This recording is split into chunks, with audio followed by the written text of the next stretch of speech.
Biljana Stojanović ubila je svog supruga Ivana 40 sa nekoliko udaraca sekirom u jednoj od soba porodične kuće, a potom je njegovo telo odnela do pomoćne prostorije, zacementirala ga u buretu, a potom to bure sakrila iza pregradnog zida.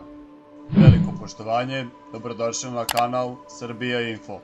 Jeziv zločin koji je pre mesec dana šokirao Srbiju otkriven je kada je Biljana izvršila samoubistvo u jednoj od pomoćnih prostorija na porodičnom imanju u selu Veliko Trnjane kraj Leskovca.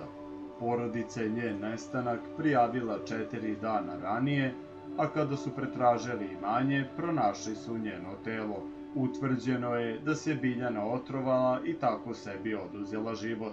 Mislili su svi, jer joj nedostaje muž Ivan, koji godinama živi i radi u Rusiji i već 4 godine ne dolazi u Srbiju da vidi nju i njihovo 3 dece. Međutim, dok su je svi oplakivali, na dan njene sahrane, tek što su se vratili s groblja, policija je upala u njihovu kuću. Ivanova i Biljanina najstarija ćerka pronašla je očev pasoš među stvarima, pozvala Ivanovog brata, policajca, i to mu rekla. On je ušao na njihovo imanje, pretraživao sve prostorije i u jednoj od njih primetio novi pregradni zid. Srušio ga je i ugledao lobanju. Rezultati DNK analize stigli su danas, mesec dana otkako je zločin otkriven, i utvrđeno je da je u pitanju telo Ivana Stojanovića, za kog su svi, i njegovi roditelji i brat, verovali da je živ i zdrav u Rusiji. Nažalost, utvrđeno je da je Biljana svog supruga ubila još pre 4 godine i njegovo telo dobro sakrila. Pune 4 godine ona je održavala farsu da je on daleko i dobro i da se redovno javlja. Niko, sem Ivanovog brata, nije sumnjao da tu nešto ne štima. Stojanović je ubijen sekirom.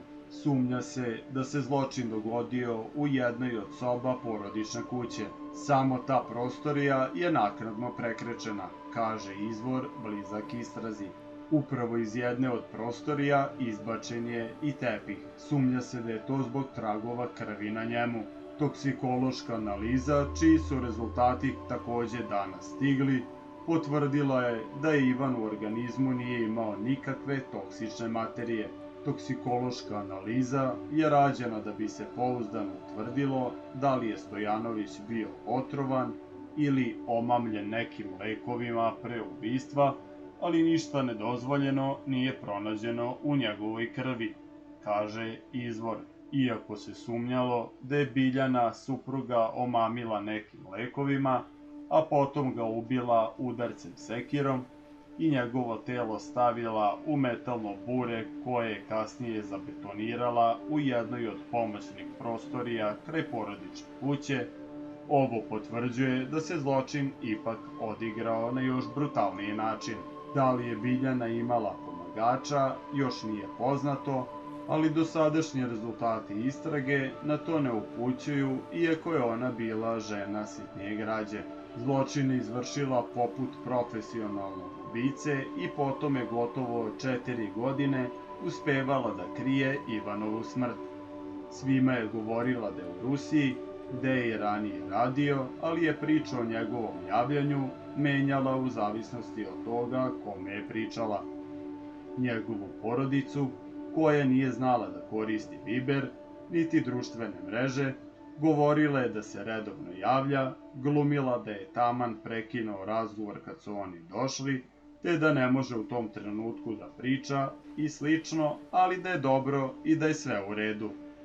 Za njenu i Ivanovu decu je pak pravila veću predstavu. Molila je koleginice da glume Ivana, te da deci šalju poruke sa drugih brojeva kako je sve u redu, da deca ništa ne bi posumnjala. Svojim kolegama je pričala treću priču, da se Ivan više ne javlja, da ima drugu ženu i da je ostala sama.